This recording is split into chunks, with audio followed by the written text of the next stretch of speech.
ఇప్పుడు వైఎస్ఆర్సీపీ నాయకులు మన అసెంబ్లీకి రాకుండా డిస్కస్ చేయకపోవడం వల్ల వీళ్ళు లైట్ తీసుకుంటున్నారంటారా? అంటే నేను మొన్న కూడా చెప్పాను, అసెంబ్లీకి వెళ్ళకపోవడం అనేది వైసీపీ పార్టీకి పెద్ద మైనస్.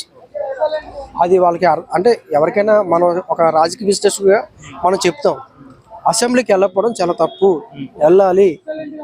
వెళ్ళకపోవడం వల్ల ఏమైంది, జనసేన పార్టీకి ఈరోజు ప్రతిపక్ష హోదా ఉంది. ఈరోజు కానీ నేను 8 నెలల క్రితం చెప్పాను, మనోడు ఉన్నాడు, జనసేన పార్టీకి ప్రతిపక్ష హోదా వచ్చే అవకాశం ఉందంటే అందరూ షాక్ అయ్యారు. ఆ రోజు అందరూ షాక్ అయ్యారు. ఎందుకంటే వ్యూహం సినిమా రివ్యూ ఇచ్చినప్పుడు నేను చెప్పా, వైసీపీ సంబంధించిన ఓట్ బ్యాంకింగ్ స్టాండర్డ్గా ఉంటుంది అన్నాను. 40% ఓట్ బ్యాంకింగ్ వైసీపీ పార్టీకి ఈ రోజు కూడా ఉంది. సో వైసీపీ పార్టీకి ఓట్ బ్యాంక్ ఉంది. ప్రతి మీటింగ్కి జనాలు వస్తారు. మొన్న కోర్టుకు వచ్చినప్పుడు పబ్లిక్ వచ్చారు. పబ్లిక్ని అంత తీసుకురావడం వల్ల ఉపయోగం ఏమి ఉండదు అంటున్నాను. అంటే జగన్మోహన్ రెడ్డి వెనకాల జనం ఉన్నారు అని చెప్పుకోవాల్సిన అవసరం లేదన్నాను. వాళ్ళు రోజు చెప్పుకుంటారు, రేపు ఇంకో కార్యక్రమం మీద అప్పుడు కూడా జనాలు చూపిస్తారు. 40% ఓట్ బ్యాంకింగ్ ఉంది కదా, ఎంత జనాలు చూపిస్తారు.